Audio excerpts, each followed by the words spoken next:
اپنے چینل شکور نشریات کو سبسکرائب کریں اور ساتھ میں دیے گئے بیل آئیکن کو دبا دیں، اور ویڈیو اچھی لگے تو لائک، شیئر اور کمنٹس ضرور کیجیے گا۔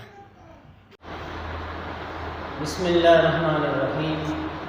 وقال النبی صلی اللہ علیہ وسلم لا تسبوا الدیک فإنہ یوقظ للصلاۃ۔ اللہ کے نبی صلی اللہ علیہ وسلم نے فرمایا کہ مرغ کو گالی نہ دو، اس لیے کہ وہ تم کو نماز کے لیے جگاتا ہے۔ مرغ جو اذان دیتا ہے صبح کے وقت، اسی طرح زوال کے وقت، تو وہ عین نماز کے وقت اذان دیتا ہے، اور حدیث میں آتا ہے وہ فرشتوں کو دیکھ کر کے اذان دیتا ہے۔ اس لیے فرمایا کہ اس کو تم گالی نہ دو، وہ تم کو نماز کے لیے جگاتا ہے۔